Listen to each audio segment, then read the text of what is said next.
इमाम है,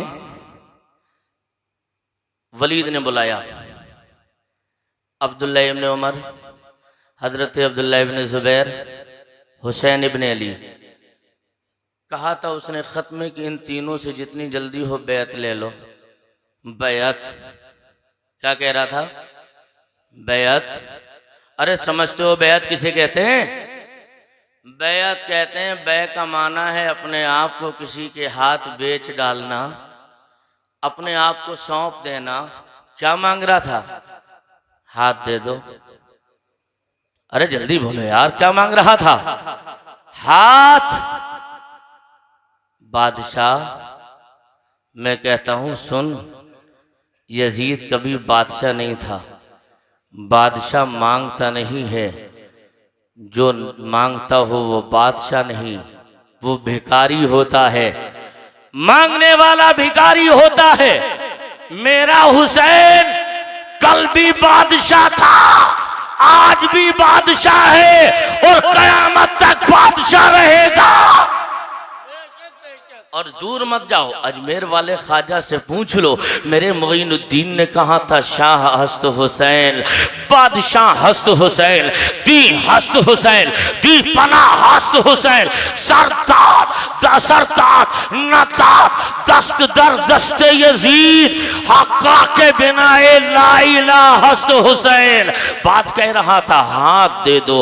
हुसैन ने कहा नहीं, हाथ नहीं दिया जाएगा। वलीद के दरबार में रात की तन्हाइयों में इमाम पहुंच गए, चंद के साथियों को लेकर कहा ऐसा है दरवाजे पे तुम बैठो, मैं अंदर जा रहा हूँ। अब वलीद से पूछना है, बातचीत करना है, अगर आवाज़ें बुलंद हो तो अंदर आ जाना, आवाज़ें बुलंद ना हो तो बाहर रहना। इतना सुनना था। इमाम अंदर गए, साथ में मरवान भी बैठा था। उसने सोचा मौका अच्छा है, आज तो भड़काने को मिल ही जाएगा। मैं कहता हूँ ये मरवान नहीं था, गिरगिट था, गिरगिट। जैसा वक्त होता वैसे ही पासा पलट देता, वैसे रंग बदलते रहता। अब ये कहने लगा वलीद मान जा, मौका अच्छा है, हुसैन आ गए हैं, इन्हें गिरफ्तार कर ले या इन्हें कत्ल कर दे, तू चाहेगा तो मनमानी मुरादें मिलेंगी। अब वलीद ने हुसैन को देखा, अपना तख्त छोड़ा था, मसनद से हटा, हुसैन को बिठाया और हुसैन के लिए वही यजीद का परवाना दिखाया। इमाम ने पढ़ा और कहा है ना, कहा कि सुन ले वलीद, अगर तू मुझसे मोहब्बत करता है तो ठीक है, मगर सुन ले ये यजीद है, मैं इसकी बैत नहीं करूँगा। कहा कि सुन ले, एक बेनमाजी की बैत हुसैन नहीं करेगा, फांसी की बैत हुसैन नहीं करेगा, एक अय्यार की बैत हुसैन नहीं करेगा, मक्कार की बैत हुसैन नहीं करेगा, जानी की बैत हुसैन नहीं करेगा। इसलिए के वलीद जिसका हाथ पाक हाथ में गया हो, उसका पाक हाथ कभी नापाक हाथ में नहीं जाएगा।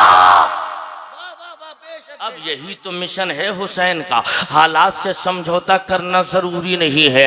अगर मुस्तफ़ा के दीन के मुखालिफ हवाएं चल रही हो तो पीठ मत दिखाओ, बहादुर हो तो सीना लेकर हाजिर हो जाओ। हुसैन ने रुखसत पे अमल नहीं किया है, अजीमत पे किया है। वरना हुसैन अगर बैत कर लेते, आपको सोना भी मिलता, चांदी भी मिलती, दौलत भी मिलती, आपकी निगरानी भी अच्छी होती, सारी चीजें मिलती। लेकिन हुसैन से मैंने तसव्वुर में कहा था मेरे इमाम मान जाओ ना, बैत कर लो, आपका अली अकबर बच जाएगा, आपका अली असगर बच जाएगा, आपका कासिम बचेगा, आपका ओनो मोहम्मद बचेगा, आपके मुस्लिम के बच्चे बचेंगे, मुस्लिम बचेंगे, मुस्लिम इब्न औसजा बचेंगे, अबू बकर बिन अली भी बचेंगे, उमर बिन अली भी बचेंगे, उस्मान बिन अली भी बचेंगे। आका हुसैन मान जाओ ना तो जवाब रूहानियत में मिलेगा। ओ मेरे गुलाम सुन ले, ये तो बच जाएंगे मगर नाना का दीन नहीं बचेगा।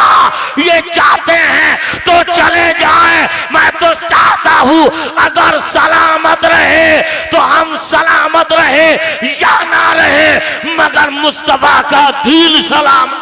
बेशक बेशक, नारे तकबीर, नारे रिसालत, नारे हैदरी, नारे होशियार, जिक्र शुहदाए करबो बला। वाह, यही तो मिशन लेकर हुसैन चले हैं। अब आओ तारीख से वो तेवर भी मुलाहदा कर लो। हालात से देख लिया हुसैन अब संवरने वाले नहीं है, अब मामलात बनने वाले नहीं है। अपने बेटे अली अकबर को कहा था, बेटे अली अकबर ऐसा करो, नाना का मदीना छोड़ना है, मुस्तफ़ा जान रहमत की सुनहरी जालियाँ छोड़ना है, वदुहा वाले नबी के पाकीज़ा गलियों को छोड़ना है। ए लोगों ये बताओ ये मदीना है मदीना, इस मदीने की अजमतें आप उलमा से पूछ लीजिएगा। ये वो मदीना है जिस मदीने में हवाएं अदब के साथ चलती हैं। ये वो मदीना है जिसमें 70,000 फरिश्ते सुबह को रसूलुल्लाह के रोज़े पर आ रहे हैं और 70,000 मलाइका की जमात शाम को रसूलुल्लाह के रोज़े पे आ रही है। ये वो मदीना है जिसमें भूखों को खाना खिलाया जाता है, नंगों को कपड़ा पहनाया जाता है, यतीमों के सर पे दस्ते शफकत रखा जाता है। आज वही हुसैन कहता है बेटे अली अकबर सामान सफ़र तैयार कर लो, नाना का मदीना छोड़ना है, मुस्तफ़ा जाने रहमत की गलियां छोड़नी है, आका की सुनहरी जालियां छोड़नी है। अब मैं आपसे कहता चलूँ प्यारे ये मदीना क्या है। अब आप पूछिए तो हजरत मालिक इब्ने अनस कहते हैं कि मैंने 40 साल तक मस्जिद नबवी में हदीस का दर्स दिया और 40 साल तक दर्स हदीस देते देते जब मैं किताब का वर्क खोलता तो इतने अदब के साथ खोलता कहीं मुस्तफ़ा जाने रहमत की मस्जिद में किताब के वर्क खोलने की आवाज़ पैदा ना हो जाए। इस कदर एहतराम नबी, एहतराम मुस्तफ़ा जाने रहमत की मस्जिद का एहतराम, इस तरीके से मदीने की पाकीदा हरम का एहतमाम। अब आओ तारीख के दूसरे टुकड़े को भी देख लो।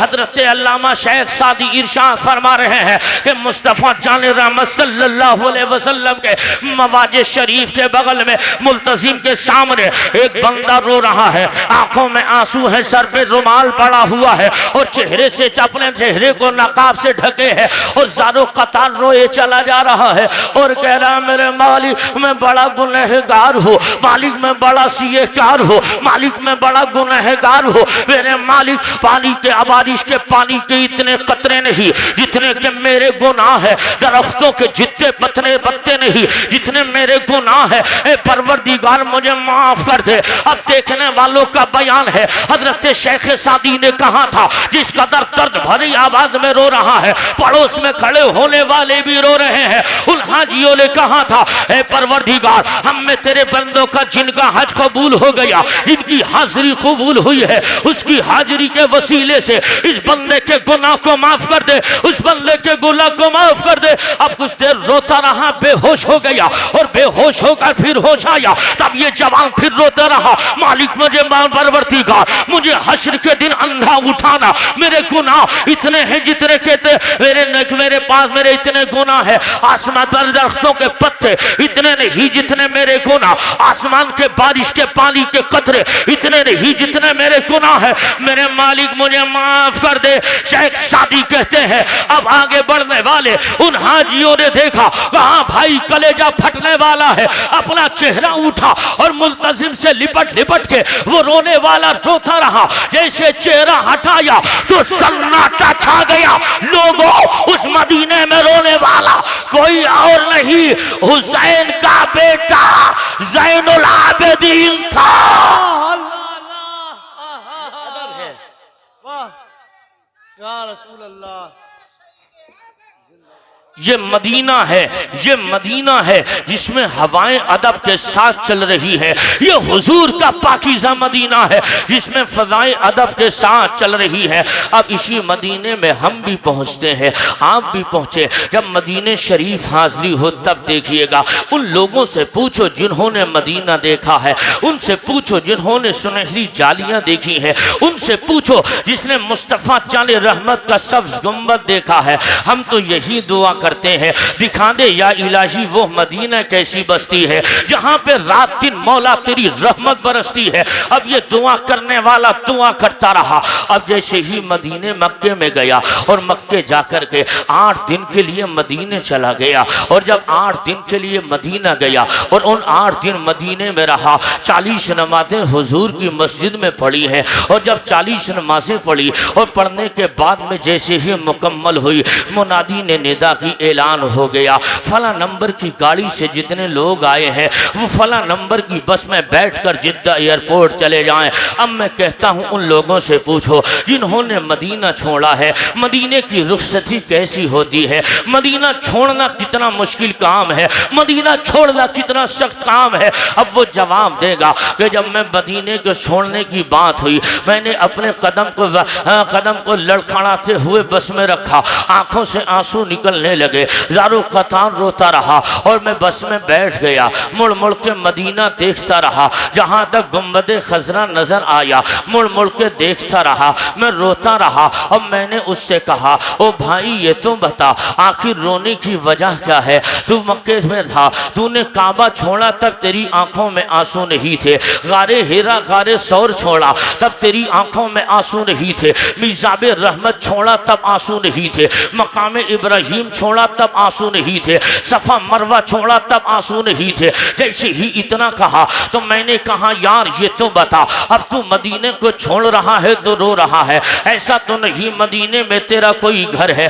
जिसके छूटने की बदौलत रो रहा है, मदीने में तेरा कोई रिश्तेदार है जिसके छूटने की बदौलत रो रहा है, मदीने में तेरा कोई खानदान है जिसके छूटने की बदौलत रो रहा है। और जब इतना सुना तो फौरन कहेगा, नहीं नहीं मैं इसलिए नहीं रो रहा हो, मदीने में मेरा कोई घर है जिसकी वजह से रो रहा हो, बल्कि इसलिए रो रहा हो मदीने में मदीने वाले मुस्तफ़ा की सुनहरी जालियां छूट रही है, आका का पाकीज़ा रोज़ा छूट रहा है, हुजूर का सब्ज़ गुंबद छूट रहा है, मदीने की पाकीज़ा गलियां छूट रही है, वो गलियां छूट रही है इसमें आकाए कायनात के शहजादे हुसैन खेल रहे हैं, वो मदीने की गलियां छूट रही है। मैंने कहा कितने दिन पहले आया? कहा अभी 8 दिन पहले आया हो। तो मैंने कहा 8 दिन, जब तू 8 दिन हो और 8 दिन रहने के बाद जब तू मदीना छोड़े तो तेरी आंखें सावन भादों की तरह बरसने लगे। तू तो 8 दिन पहले ही आया है,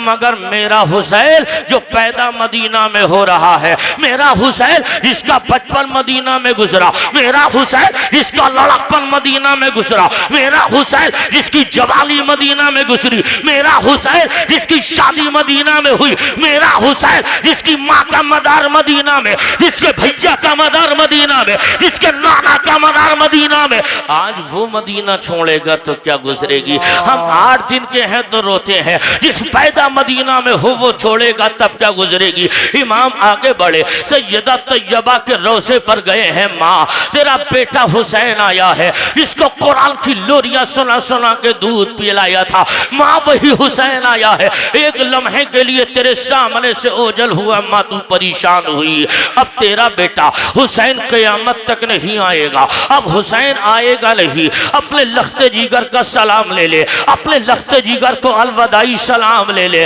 ओ मेरी माँ, अब तेरा हुसैन नहीं आएगा। हुसैन ने आखिरी सलाम किया है, भैया हसन की तुरबत पर गए हैं और वहां भी यही कहा। उसके बाद हुसैन उठे हैं, अब उस बारगाह में चले हैं हुसैन जिसके कांधे पर बैठकर सवारी किया करते हैं। और जैसे ही हरा गुम्बद देखा था तो एक नवासा तड़प गया और कहा था, नाना जान आपका वही बेटा हुसैन आया है जिसको जन्नती जवानों का सरदार आपने कहा, आपका वही बेटा हुसैन आया है जिसको जन्नती दुनियावी फूल आपने कहा, आपका वही बेटा हुसैन आया है। मैं महालते सिजदा में पुश्त पर बैठा, नाना आपने सिजदे को लंबा कर दिया था, आपका वही बेटा हुसैन आया है। बचपन में खेलते खेलते जा रहा था, आप खुतबा इरशाद फरमा रहे थे, नाना जान बचपन में ठोकर लगी मैं गिरा, आपने खुतबे को रोक दिया था, हुसैन को उठा लिया था और गोद में लेके नाना जान चाहते तो किसी से उठवा लेते,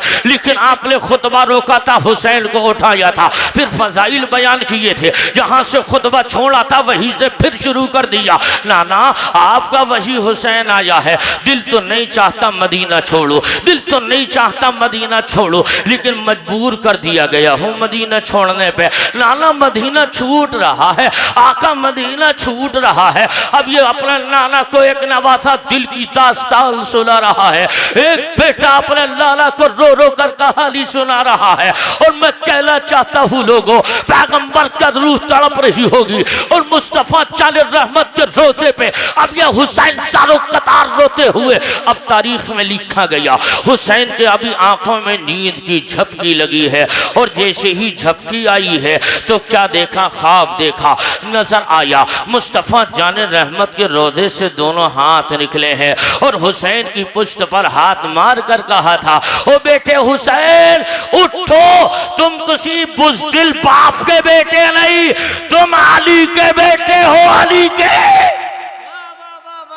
बेटा हुसैन उठो, घबराने की जरूरत नहीं है, दीन की बका के लिए चले जाओ, इस्लाम का परचम बुलंद करने के लिए चले जाओ, शरीयत बचाने के लिए चले जाओ। अब हुसैन ने अलविदाई सलाम नबी के रोजे को किया है। हुसैन मक्का आ गए हैं और जब हुसैन मक्का आए हैं और मक्का आने के बाद में कुछ दिन तक वहां रहे और जब हज का महीना शुरू हो रहा है, हुसैन ने मक्के से चले हैं कूफा की तरफ और जैसे ही करबला की जानिब कदम रख दिया तो तसव्वुर की दुनिया में अर्ज किया था, ओ मेरे इमाम कहाँ जा रहे हो? हज का महीना है, हज कर लो तब चले जाना, सफा मरवा की सही कर लो तब चले जाना, तवाफ़े काबा कर लो तब चले जाना, हज का हज फर्ज है, हुसैन हज कर लो तब चले जाओ। अब मेरे इमाम की रूहानियत ने कहा, ये बता मेरे नाना के गुलाम, शरीयत का दस्तूर तेरे यहाँ पे तैयार किया गया कि मेरे घर अल्लाह के फरिश्तों ने झूला तुझे झुलाया कि मुझे?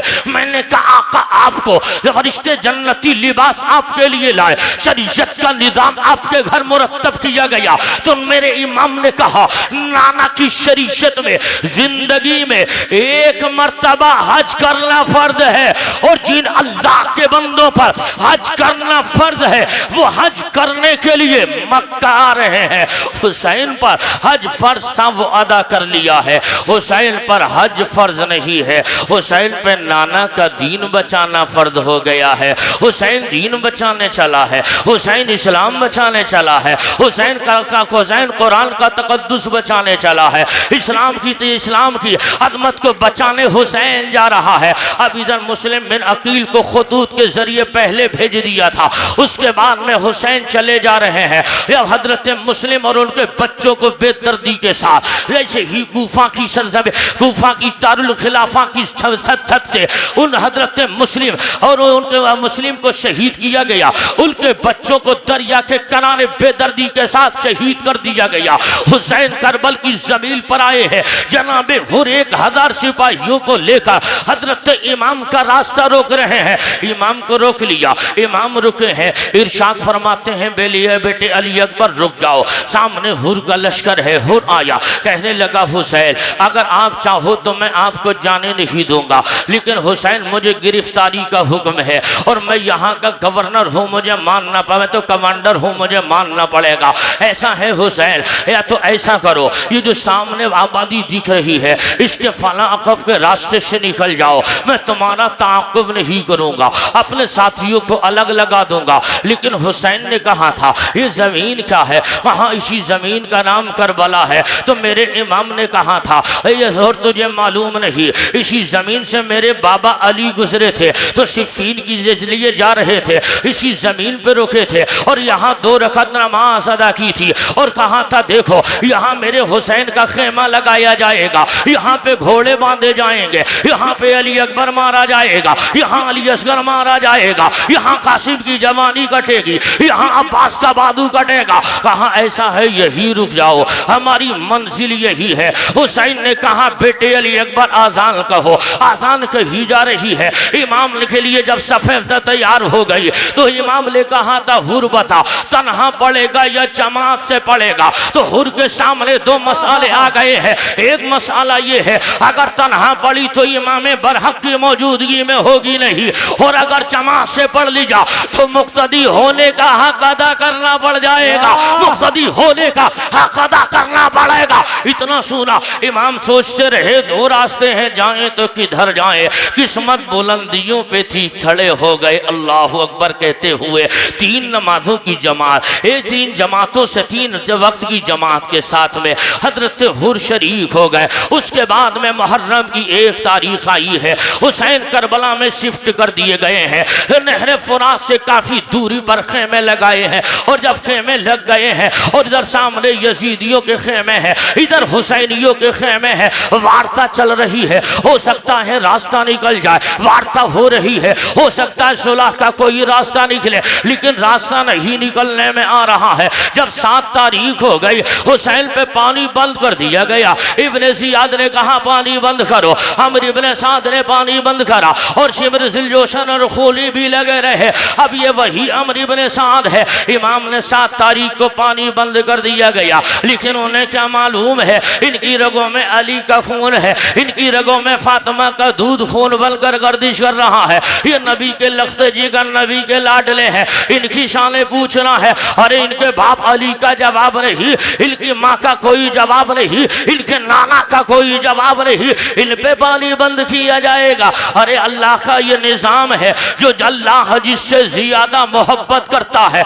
उससे उतना ही सख्त इम्तिहान लेता है। हुसैन करबला में पावर दिखाने नहीं गए थे, हुसैन करबला में इम्तिहान देने गए हैं। और जैसे इम्तिहान दिया जा रहा है, इमाम ने 7 तारीख को जब ये हालात पैदा हुए, 9 तारीख हुई, सारे लोगों को जमा किया और कहा था शहर बानो तुझे इजाज़त है, उम्मे लैला उम्मे रुबाब सबको इजाज़त है, आप लोग जितने भी हो सब मुझे छोड़ के जा सकते हो, हुसैन अकेला रहेगा। ये मेरे खून के प्यासे हैं, मेरा खून पी लेंगे, सुकून मिल जाएगा, आपकी जानें बच जाएंगी। तमाम साथियों ने कहा था हुसैन हम बुज़दिल कौम नहीं जो अपने इमाम को मशक्क़त में डाल के मैदान छोड़ जाएं, हम तो आपके ग़ुलाम हैं हुसैन, जहाँ आपका पसीना गिरेगा वहाँ ग़ुलाम अपने खून की नदियाँ बहा देंगे। हुसैन वफादार है, गद्दार नहीं, आपके वफादार हैं, हम बुज़दिल नहीं हैं, बुज़दिल नहीं है आका हुसैन, हम बहादुर हैं। आप हमें इम्तिहान में बाहर मत करो हुसैन, हमें घर मत भेजो हुसैन, हमें परेशानी में मत भेजो डालो हुसैन, इसलिए कि अगर हम चले गए ना, आज नहीं तो कल नहीं तो परसों एक न एक दिन मौत आएगी, और जब मौत आएगी कब्र में चले जाएंगे, एक दिन हश्र होगा, हश्र में आपके नाना हमारे आका होंगे, उस वक्त में पेशी हुजूर के सामने होगी। तो अगर सरकार ने हमें देख करके चेहरा फेर लिया हुसैन, हमारी तो पूरी काया ही पलट जाएगी। हुसैन अगर नाना ने आपके चेहरा घुमा लिया, हुसैन ऐसा तो रहने दो नाना देखकर मुस्कुरा जाएं, नाना देखकर तबस्सुम फरमा लें। हज़रात तारीख बताती है 10 तारीख का बिगुल बज, 10 तारीख का दिन शुरू हो गया। फ़ौरन जब दिन शुरू हुआ है, कुछ देर के बाद अम्र इब्न साद ने एक तीर मारा, जंग का बिगुल बजा के तीर फेंका गया, हुसैन के खेमों की तरफ तीर आया और अम्र इब्न साद अपने लश्करियों को मुखातब करके कहा था, ए लश्करियों सुन लो, यजीद के दरबार में तुम्हें ये कहना है अहले बैत पर सबसे पहला तीर मैंने मारा है, अहले बैत पे सबसे पहला तीर मैंने मारा है। अब इस अम्र की भी हिस्ट्री का जायज़ा लो, ये वही अम्र है कि जिसके बाप का नाम हज़रत साद इब्न अबी वक्कास है। हज़रत साद उहुद के मैदान में जब मुसलमानों को ज़ाहिरी शिकस्त नसीब हुई थी तो हुजूर के तमाम 4 जानिब हज़रत साद हुजूर की निगरानी कर रहे हैं। कुफ़ार का तीर अगर सामने आता है, अब हज़रत साद सामने खड़े हो गए, अगर दाईं तरफ से आता है साद दाएं तरफ जा रहे हैं, अगर बाएं तरफ से आ रहा है साद बाएं जा रहे हैं, अगर पीछे की शम से आ रहा है तो हज़रत साद पीछे खड़े हो जा रहे हैं। 4 जानिब से घूम घूम कर नबी का पहरा देते रहे और तारीख बता रही है मुस्तफ़ा जान रहमत अपने हाथों से अपने पाकीज़ा हाथों,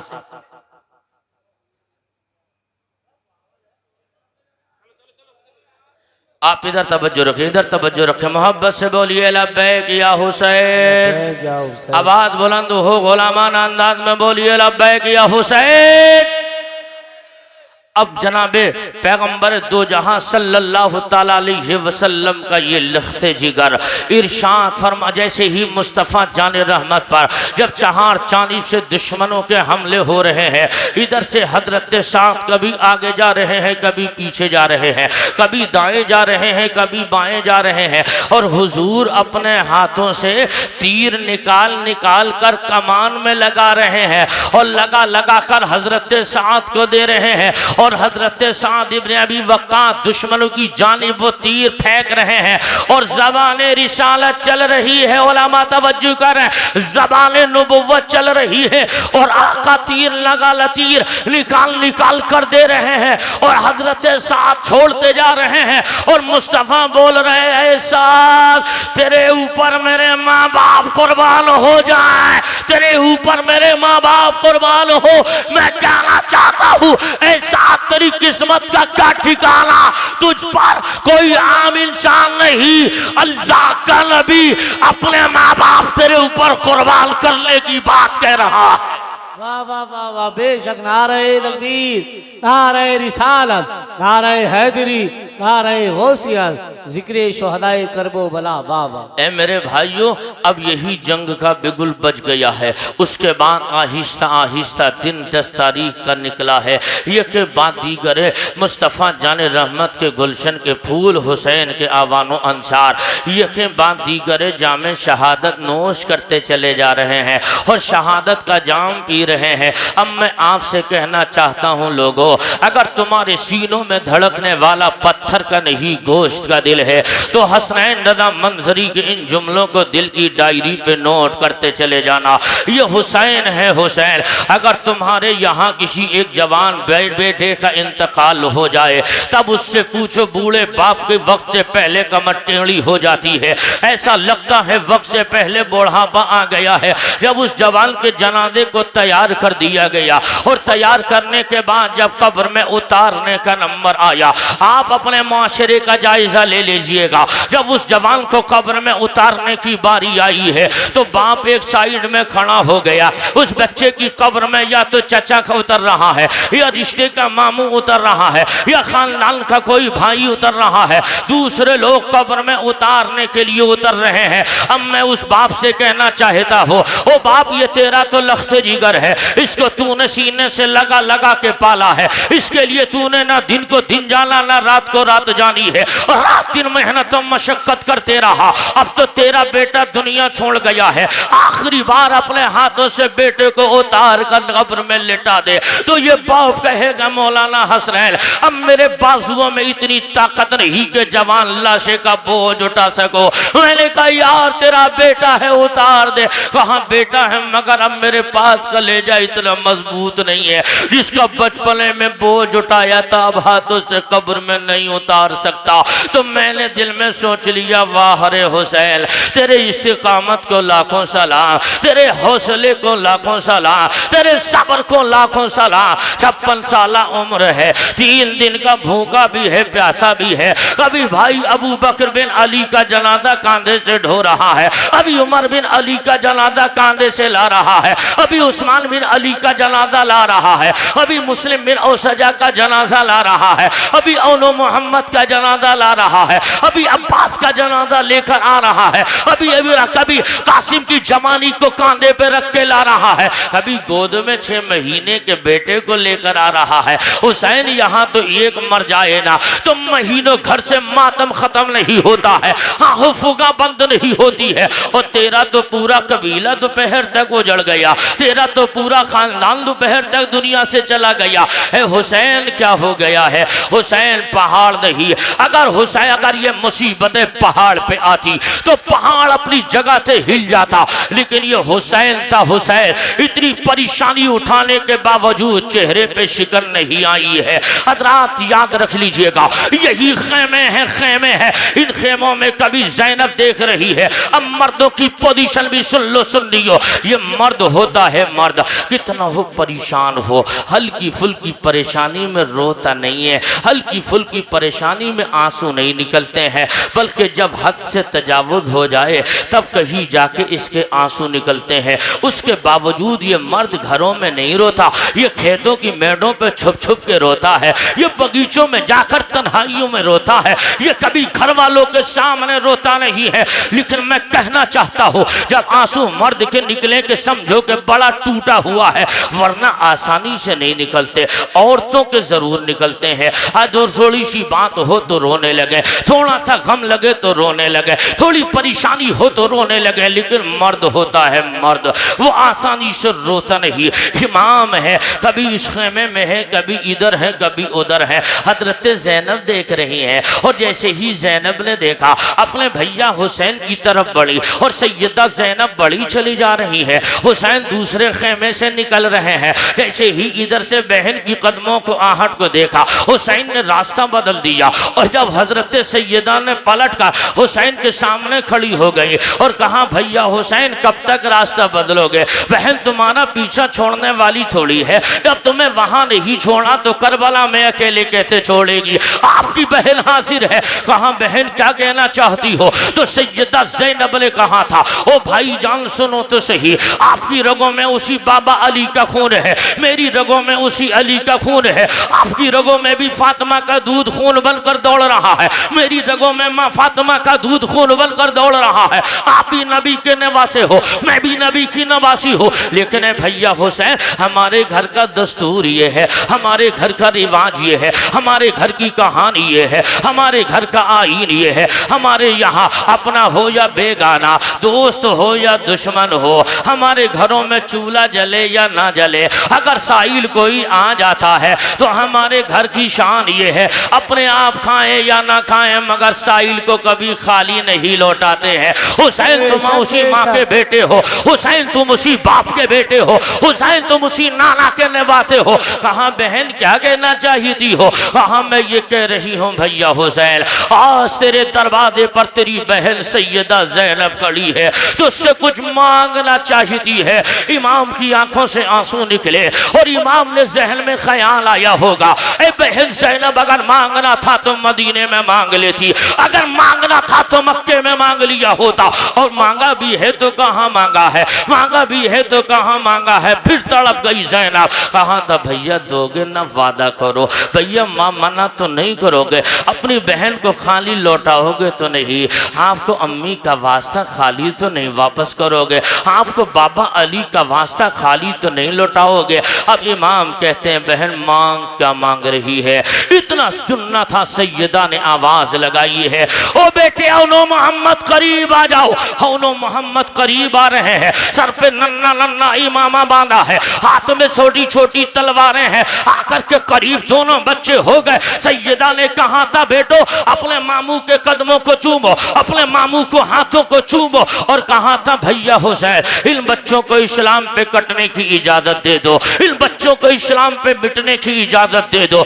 इन बच्चों को इस्लाम की बका के लिए जान का नजराना दिल लुटाने की इजाजत दे दो। मैं कहता हूँ लोगों ये माँ है, माँ ये कहता हूँ लोगों ये माँ का जिगर है। और दुनिया के वालों सुन लो, वरना आसान नहीं होता अपनी औलाद को तैयार करके कटवाना, आसान नहीं होता अपने कलेजे पे पत्थर रखना, अपनी आंखों के सामने बेटों को कटाना आसान नहीं होता। लेकिन वाह ज़ैनब तेरे इशार पे लाखों सलाम, वाह ज़ैनब तेरी इफ़्फ़त और अस्मत पे लाखों सलाम, वाह ज़ैनब तेरी कुर्बानी पे लाखों सलाम। अब इन दो बच्चों को तैयार करके जैसे ही मैदान कारज़ार में भेजा, और इतने में जुमले पे तवज्जो की जरूरत रहेगी, और जैसे ही दोनों शहजादे यजीद के यजीदियों के सामने गए हैं, और सामने जा करके जैसे ही तो नन्ही तलवारें देखी, तो नन्हे वजूद देखे, इतने में अम्र इब्ने साद कहने लगा हुसैन कब तक बच्चों को भेजकर जान बचाते रहोगे।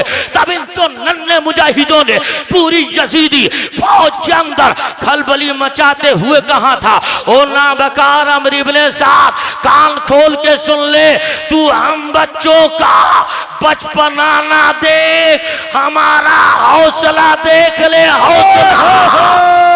बाबा नारे तकबीर, नारे रिसालत, नारे हैदरी, नारे होशियार, जिक्रे शुहदाए करबो बला, फैदाने सादाते इकराम। वाह वाह वाह, जिंदाबाद जिंदाबाद।